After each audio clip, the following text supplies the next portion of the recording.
परिंदे ना गिरे जर, ना कल वास्ते कोई उन्हां कोल संपदा है, ना दाना दुणक है, ना घौंसले दे च है, ना उन्हां दे कोल है। फिर भी गीत गांदे होया शाम नूं घौंसलियां दे पहुंचे ने।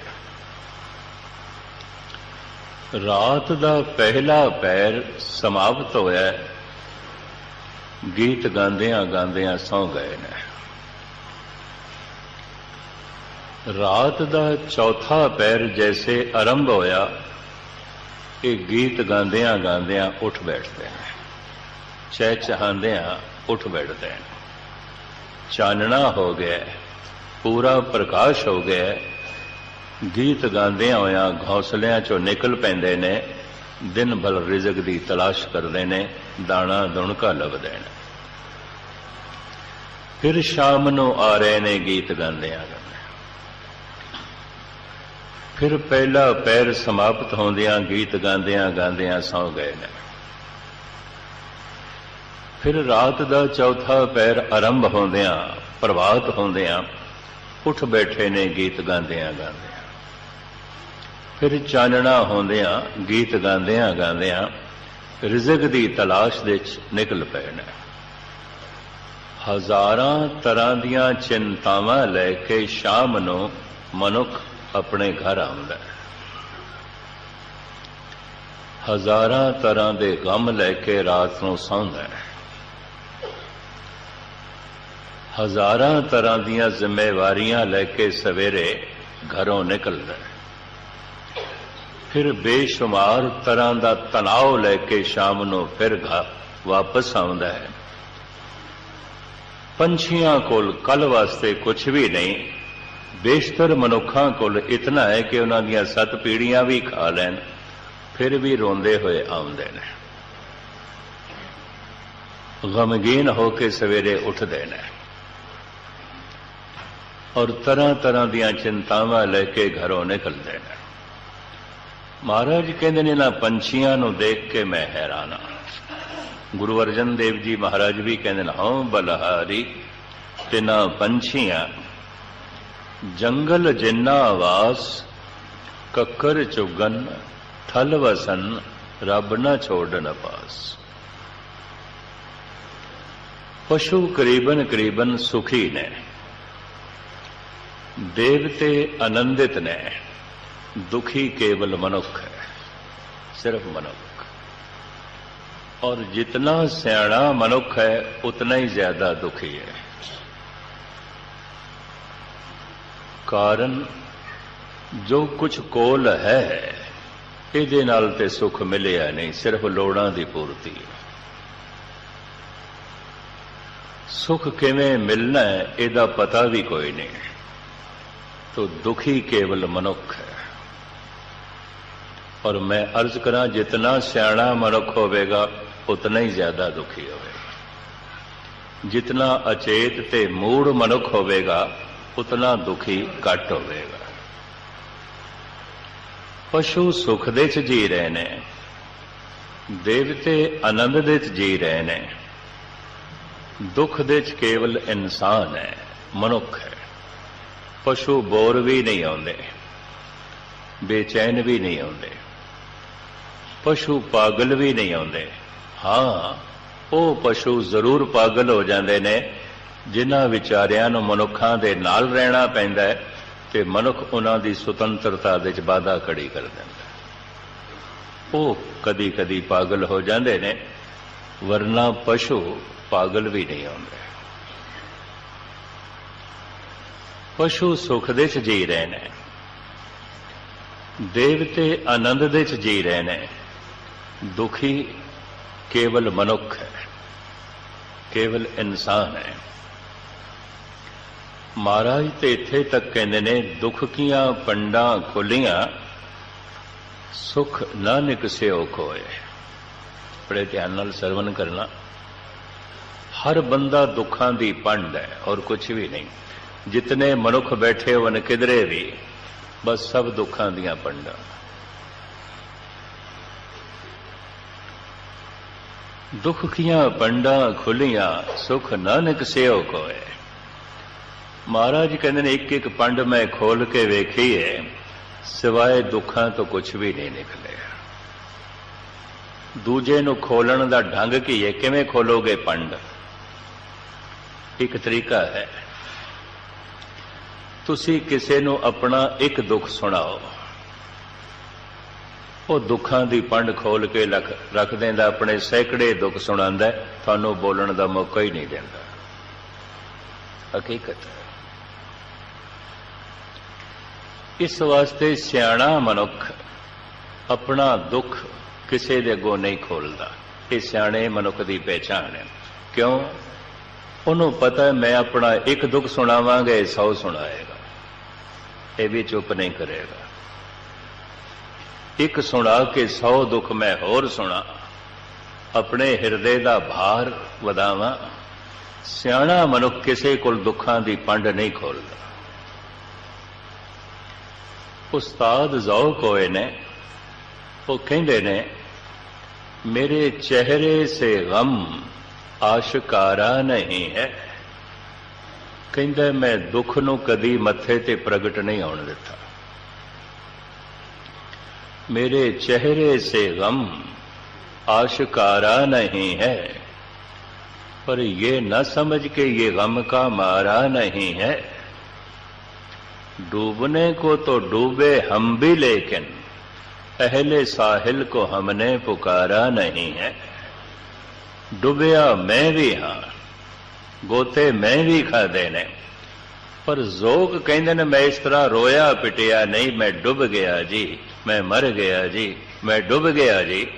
कहंदा क्यों रोवां? सारे ही डुबदे पे, सारे ही डुबदे पे। ते डुबदियां होयां दे अगों की डुबण दा रोना रोना। गुरु नानक देव जी महाराज कहंदे ने हम देखा तैं डुबया ने। देखदे हां सी डुबे पे ने दुखां दे विच। दुखी केवल मनुख है, और जितना सियाणा मनुख है उतना ज्यादा दुखी है। ये सियाणे मनुख की पहचान है। जितना सियाणा होवेगा उतना दुखी होवेगा। एक होर नुकता भी सरवण कर लेना। परमात्मा की तरफ मनुख चलेगा किस तो प्रेरणा लेके? किथों प्रेरणा लेगा? धार्मिक अनुभवी पुरुष कहते ने 99% मनुख परमात्मा की प्रेरणा दुखों तो लैंदा है। दुख तो अगर ये जीवन सुखमयी है तो फिर परमात्मा की कोई लोड़ भी नहीं है। फिर की लोड़ है चिंतन करने की? जितना सियाणा मनुख होवेगा उतना उसनों दुख अनुभव होवेगा। दुख ही उसनों प्रेरेगा प्रभु चिंतन ते। ये भी मैं अर्ज करा, संसारी लोड़ां दी पूर्ति हो गई, संसारिक सुख ते कई दफा रोक देंदे ने। ये संसारिक सुख महात्मा बुद्ध कोल बहुत ज्यादा सन। सिद्धार्थ आखिर राजे दा इकलौता लड़का सी, ऐसा की कुछ सी जो उहदे कोल नहीं सी, पर हिरदा दुख दी चोट खा गया। एक दिन एक बीमार नूं देखिया, एक दिन एक बुढ़े नूं देखिया, एक दिन इसने एक लाश देख ली। हिरदा चोट खा गया। उन्होंने भी दिस पिया मैं भी बीमार हो सकदा, मैं भी बुढ़ा हो सकदा, मैं भी मरना है। दुखां दे सिरमौर दुख मौत। साडे देश दे ऋषि मुनिया ने 3 ही दुख मने ने, जन्म, बुढ़ेपा ते मरण। बाकी सारे दुख इन्हां 3 दुखां दी छाया ने। प्रथम केड़ा दुख? जन्म, दूसरा बुढ़ेपा, तीसरा मरण।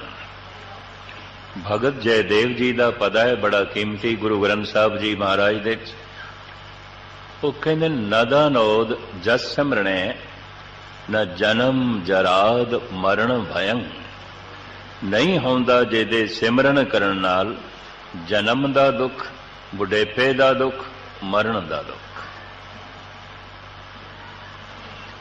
तीन दुख मन्ने बाकी सारे दुख इन्हां तीन दुखां दियां छाया ने अगर जन्म हो गया तो हुण सारे दुख इकट्ठे होणगे बुढ़ेपा भी होवेगा मरना भी होवेगा और हजारां दुख इकट्ठे होणगे तो दुखां दा मूल कारण मनिया जन्म वो मनुख सुपने च भी कदी धार्मिक नहीं हो सकता जो जीवन भर जन्मदिन मनांदा है ते जन्म नूं खुशी मनदा है वो धार्मिक नहीं हो सकता पश्चिमी सभ्यता का असर है जन्म दुख है जीवन दुख है मरण दुख है धन गुरु नानक देव जी महाराज फरमान करते ने नानक बद्धा घर तहां जिथे मिरत ना जन्म जरा असी अपना घर उत्थे बनाया है जिथे जमना कोई नहीं बुढ़ेपा कोई नहीं मरना भी कोई नहीं ये जीवन मिले है परम जीवन की प्राप्ति लई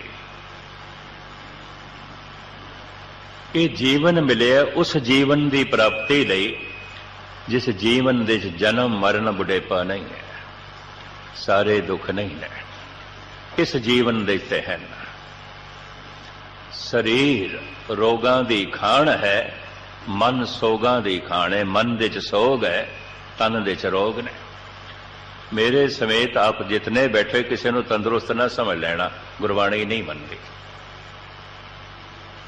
जो जो दीसे सो सो रोगी रोग रहित मेरा सतगुरु जोगी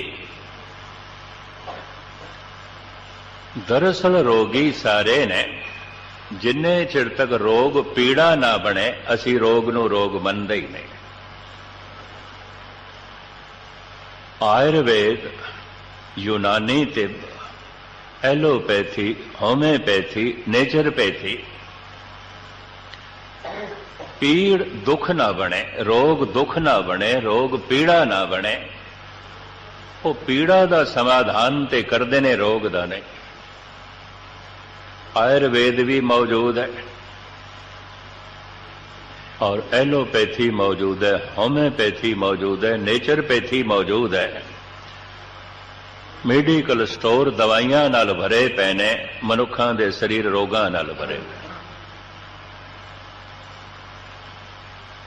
जो जो दीसे सो सो रोगी सारे ही रोगी ने रोग दिखाई देवे भावे ना दिखाई देवे तन रोगी है और रोग वधदियां वधदियां एक दिन बुढ़ेपे प्रगट होएगा बुढ़ेपा प्रबल रोग और रोग वधदियां वधदियां एक दिन मौत दे प्रगट होएगा यह भी